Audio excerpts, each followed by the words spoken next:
Assalamualaikum, halo teman-teman. Balik lagi nih di podcast Gaskan. Gaul, sharing, keren dan fun. Iya, oke. Oke. Masih malu nih aku, sorry.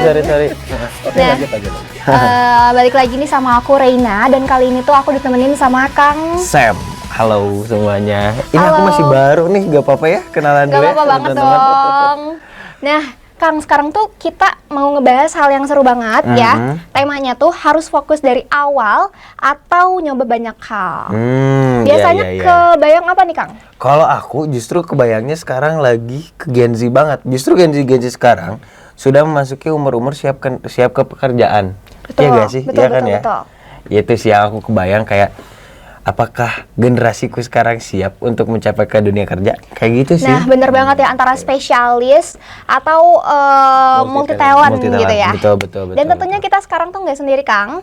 Tentunya ada yang lebih berpengalaman buat ngasih insight ya ke teman-teman, yakni ada Pak Opi. Gimana kabarnya, Pak? Sehat? Alhamdulillah. Saya baru bisa hadir ya. Betul, aku baru ketemu lagi nih bareng sama Pak Opik.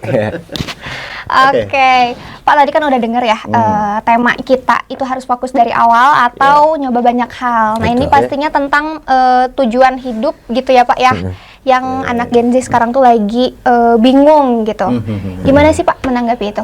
Ya, yang jelas ya kita akan dihadapkan oleh sebuah situasi. Kita ini ingin mengambil posisi terkait dengan bidang yang ditekuni itu di mana sebetulnya itu. Betul.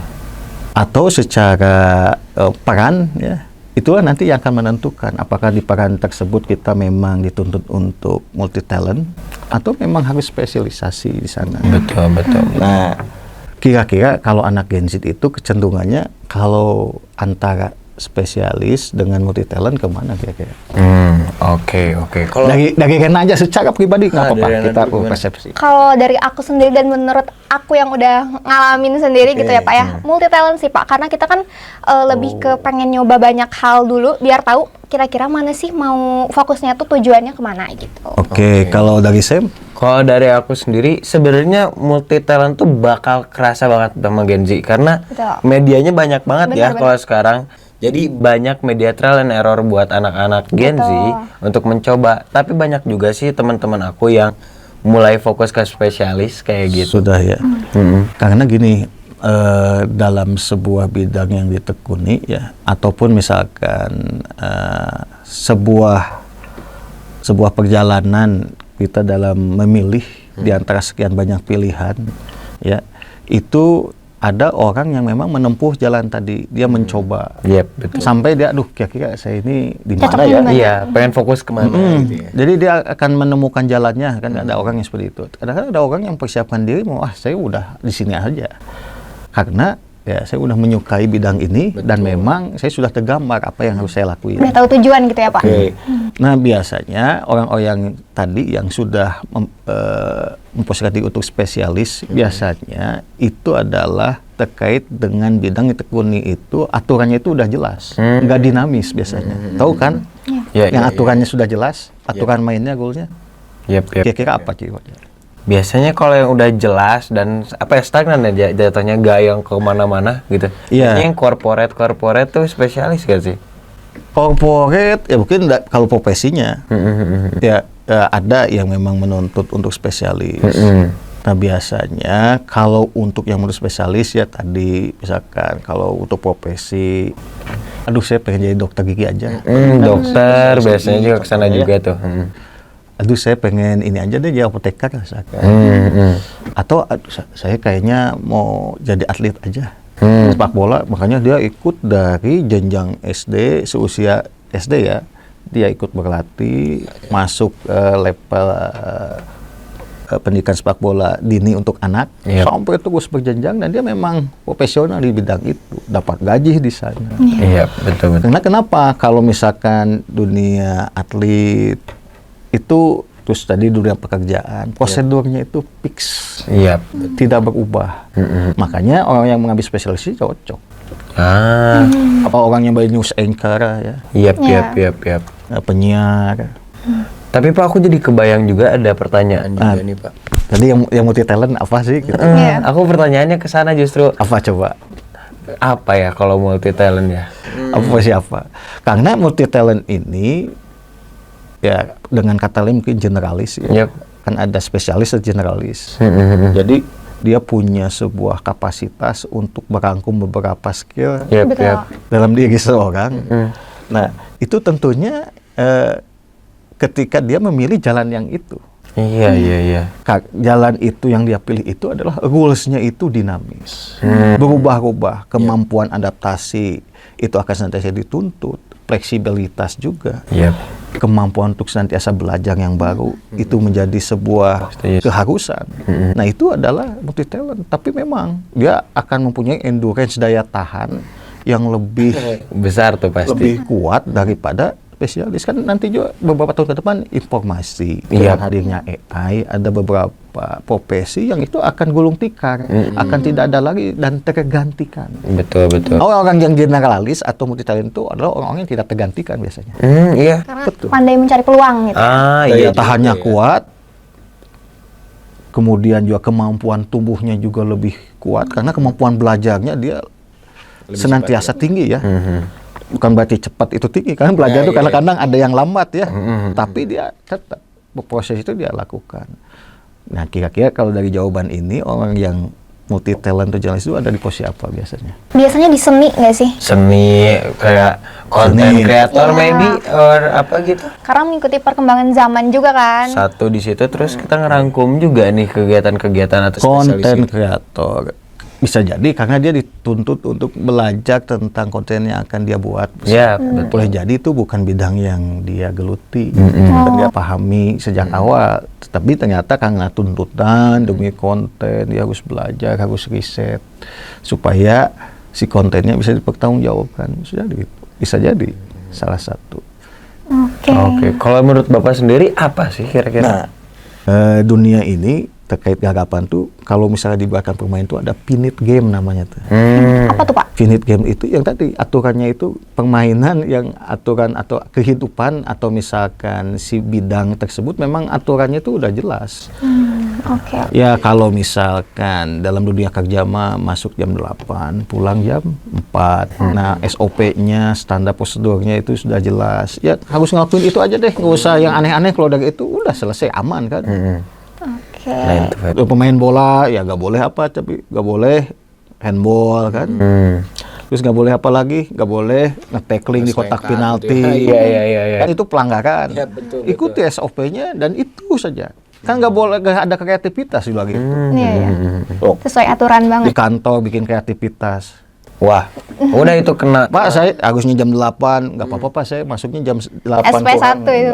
langsung ke SP. Iya, Main iya. bola juga kreativitas, pakai tangan. Wah, ini bukan bola, jadi bola tangan. Langsung kuning gitu ya. Ya nggak ada, boleh ada kreativitas kalau dalam tadi game itu. Jadi semuanya sudah ada aturan.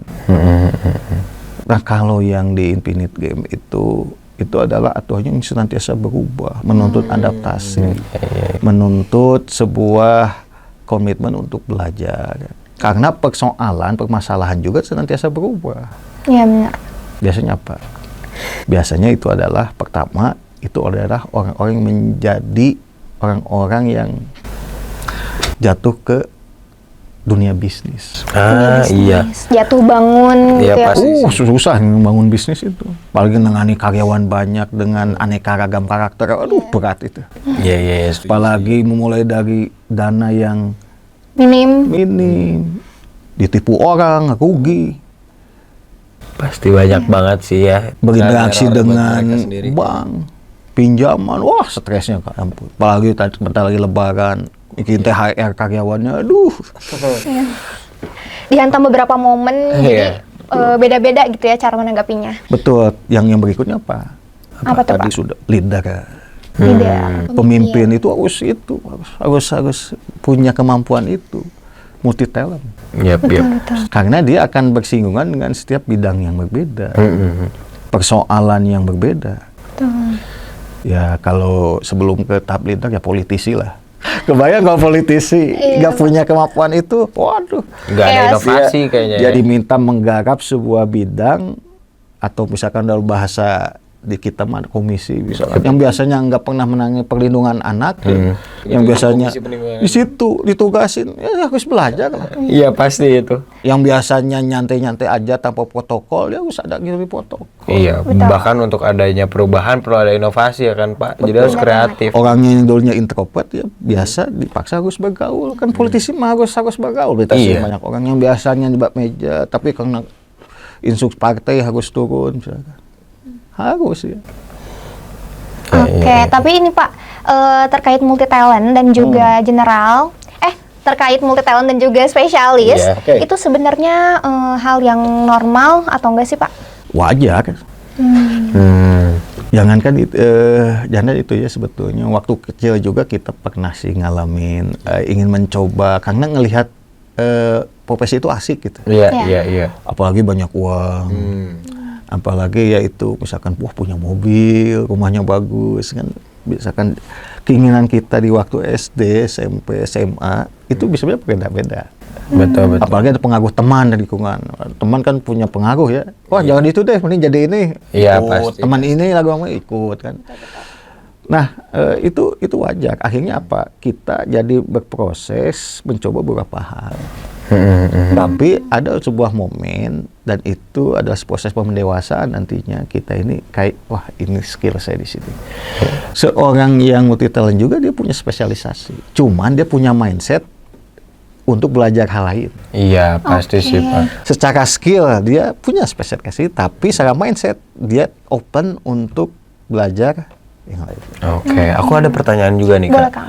Kalau seandainya tadi kan kita ngobrolin tentang Gen Z deh. Gen Z sendiri kan banyak kecenderungan ke multi talent ya. Oke. Dan tadi pun udah ada pembahasan kalau sebenarnya it's normal thing gitu ya untuk It's seorang normal, Gen. it's normal. Ya buat kayak mau jadi generalis kah, mau jadi spesialis itu hal yang normal. Tapi kira-kira nih menurut Bapak, kapan sih waktu kita untuk fokus untuk memilih gitu? Pengen jadi generalis kah atau pengen jadi spesialis gitu? Nah itu momennya beda-beda tiap orang. Bisa karena tuntutan perekonomian atau misalkan dia tuntutan sebuah momen yang memang di luar kendali ya. Itu bisa terjadi. Jadi tidak ada sebuah patokan yang bisa setiap orang itu sama. Periode orang kan beda-beda. Ada titik balik masing-masing. Pasti narah kita, misalkan Sam pernah bicara cerita jadi aktivis lingkungan nggak? Iya sih, nggak kepikiran sih. Atau Rena gitu. Pernah nggak kepikiran misalkan saat ini nih dalam cita-cita kalau misalkan diputar ke belakang beberapa tahun lalu, pernah nggak misalkan men-setting saya ini akan bicara di publik depan umum? Kalau saya ada sih Pak karena punya buku wishlist juga.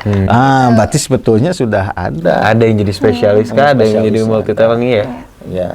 Tapi itu tidak menutup kemungkinan karena biasanya ketika kita seseorang itu sudah yakin ini bidang, ini saya sudah tahu, sudah saya lakukan dan saya sudah mengalami, sudah pahami ya. Apalagi dalam periode waktu yang lama, akhirnya dia ingin terbuka untuk hal yang ingin belajar. Oke. Itu biasa terjadi. Karena pada dasarnya manusia tuh punya keingintahuan yang tinggi ya Pak ya. Ya, contoh ginilah misalkan ketika seorang pebisnis itu udah leading ya. Misalkan leadingnya usahanya misalkan dari bidang kuliner ya. Ternyata dia ingin bidang lain misalkan. Bidang ekspedisi kah? Atau mungkin misal ke passion kah? Itu tidak menutup kemungkinan. Karena kan beberapa pengusaha tuh kan lini usahanya ada banyak ya. Kalau yang sudah kelasnya konglomerat itu mah ya. Cabang pasti di mana-mana itu. Ya mereka ada momen di mana merasa sudah mapan di sini ingin mencoba yang lain. Ya itu biasanya. Karena di situ kan kalau misalkan dalam bidang usaha kan melihat peluang, potensi. Nah peluang itu dia otomatis harus belajar itu peluang itu realistis kah atau enggak.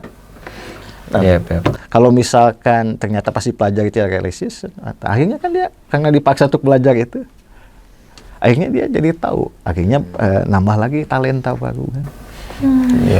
Seperti itu. Jadi setiap orang itu momennya beda-beda. Oke. Tapi nih Pak, kan kita tahu kalau Gen Z itu pengennya yang instan-instan. Kayak yang tadi pengen surga instan. Ampun. Suka instan kebayangnya, suka instan kayak apa itu? Jalur Kayak mie cepat instan aja. kah? Bener. Jangan-jangan suganya buatan itu. Ya ampun. Bidadarinya juga buatan, Chef. Jangan sampai ada bidadari buatan itu. Aduh, nggak siap dong nanti Pak. Kalau ke kamu berarti. Oke. Gimana tuh Oke. buat Gen Z yang instan? Karena ini? Gen Z tuh seringnya pengen yang instan, jadi kadang mereka tuh lebih pengen cepat berhasil gitu Pak. Jadi di prosesnya itu nggak mau lama-lama. Nah, itu dia problemnya. Ya bisa jadi ada momennya orang itu tanpa waktu panjang bisa sukses ya. Bisa jadi. Tapi sebuah pola kehidupan itu adalah semua diraih itu pasti ada proses yang tadi.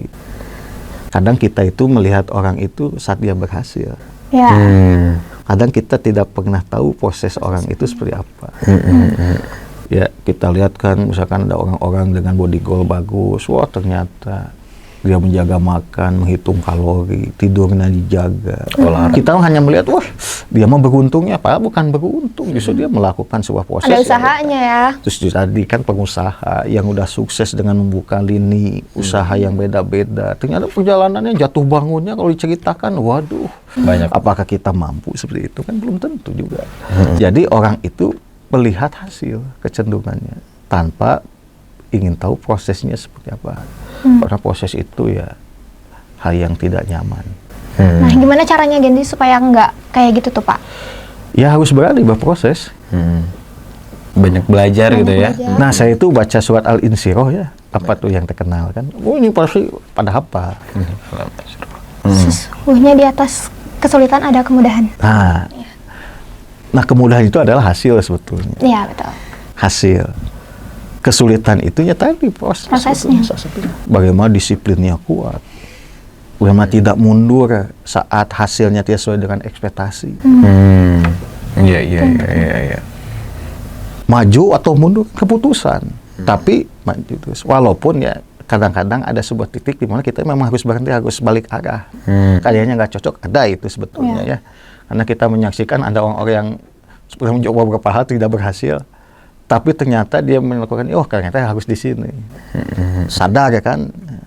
Jangan sampai sadarnya ketelata, tahu-tahu udah nggak ada di dunia baru sadar, misalnya nggak tahu kan. Tapi seperti itu ya sebetulnya.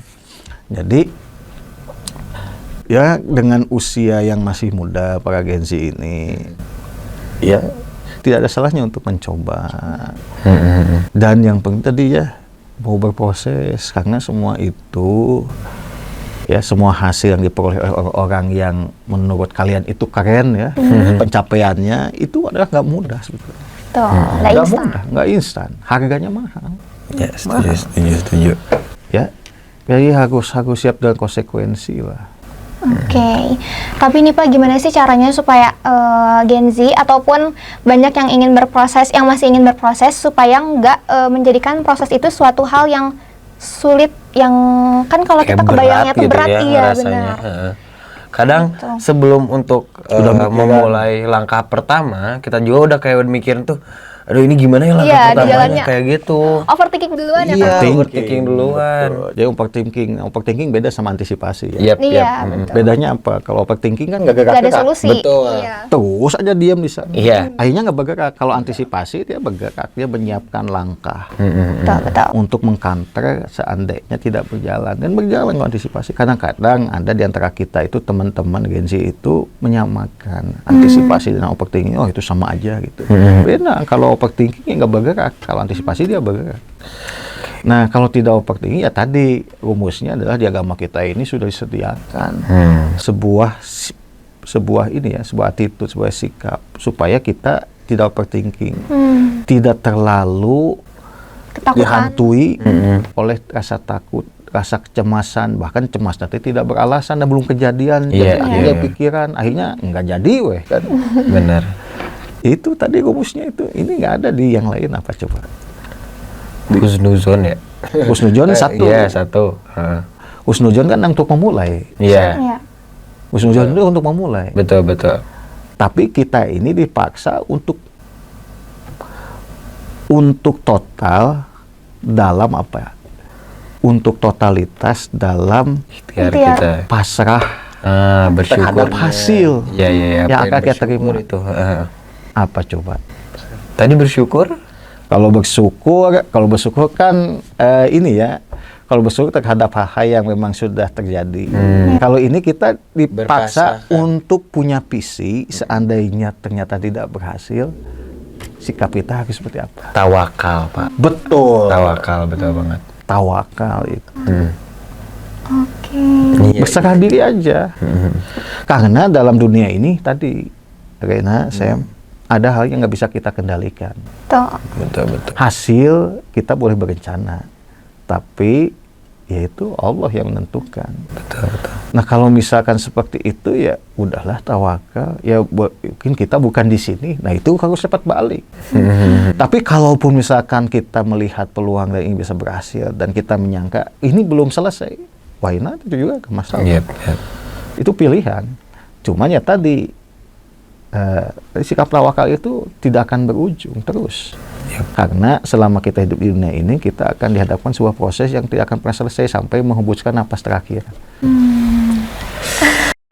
Iya, luar biasa banget. Itu punch-nya kerasa banget Iya. ya, itu. Jadi inget akhir mulu nih ya. Soalnya akhir kan nanti juga kan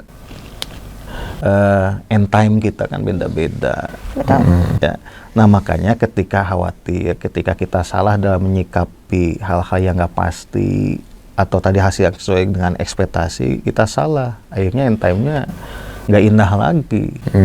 Iya. Jadi kita mengakhiri end time kita, waktu hidup kita, akhir hidup kita itu dengan hal yang nggak sesuai dengan ekspektasi kita. Iya. Gitu. Oke. Siap sih, Pak. Mungkin sebelum penutupan kita minta closing statement dulu kali ya Pak ya. Iya. Untuk anak-anak Gen Z yang pada prosesnya itu bingung memilih antara spesialis atau generalis seperti itu. Ya sebetulnya kita harus siap ya dengan konsekuensi mencoba banyak hal. Ya tadi kan waktu ya. Tapi di sisi lain memang agak sedikit lambat ya. Ketika kita menemukan sebuah titik di mana saya cocok di sini. Tapi ada hikmah lainnya. Ternyata kita bisa tahu dan bisa melakukan hal-hal lain. Sampai kita ada di titik, ada di tahap kita memang spesialis di situ. Jadi semuanya itu nggak ada yang sia-sia lah. Ya. Karena begini, orang-orang besar itu tadi banyak yang generalis sebetulnya, yang multi talent. Betul. Para sahabat Nabi Abu Bakar Siddiq itu multi talent. Umar bin Khattab itu multi talent. Betul. Apalagi Rasulullah itu multi talent, amazing lah itu. Bahkan diakui oleh pakar barat juga ini amazing. Militer oke, berpengaruh ya. politik oke, berdagang oke, Iya. ayah yang baik juga, suami idaman juga. Sungguh luar biasa. Wah itu nggak terganti. Memang didesainnya untuk itu sama Allah supaya dia bisa menjadi teladan. Betul. Teladan dalam militer, teladan dalam memutuskan jadi seorang pemimpin, jadi seorang suami, ayah, berbisnis juga. Semua poin ya, Pak ya. Ya karena disiapkan untuk menjadi teladan di sebuah bidang. Karena manusia kan ada dalam bidang yang berbeda. Siapa rujukannya? Rasulullah yang paling perfect. Iya. Oke, luar biasa. Terima kasih Pak Opik sudah memberikan ilmu yang sangat bermanfaat tentunya. Betul ya. banget. Gak cuma buat teman-teman tapi juga ini menambah wawasan kita tentunya Kang. Betul, setuju. Oke, ya, tadi juga kita udah membahas tentang anak-anak muda yang harus fokus di awal dulu ya, atau fokus ke banyak hal. Kira-kira Kang dapat apa nih Kang? Aku dapat poin hebat dari obrolan kita hari ini. Kalau seandainya anak muda tuh pertama harus senantiasa bersyukur. Agar apa? betul. Agar memaksimalkan daya upaya masa umur kita. Betul. Ya, betul. Itu artinya apa? Bersyukur itu adalah berproses, teman-teman. Dalam prosesnya pasti ada berat ringannya yang kita rasakan ya. Betul. Pasti ada usaha-usaha lebih yang kita rasakan. Tapi itu proses yang bakal mendapatkan reward nantinya. Rewardnya di mana? Ya, hasilnya di mana? Hasilnya bakal kita rasakan. Bagaimana suksesnya nanti mungkin di surga ataupun nanti di dunia.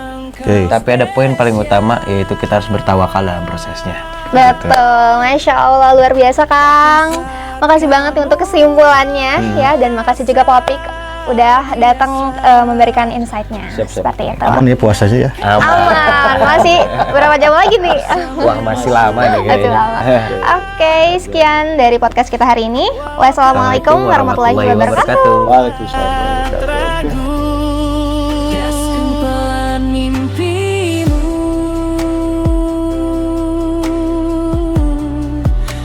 Perlu buru-buru,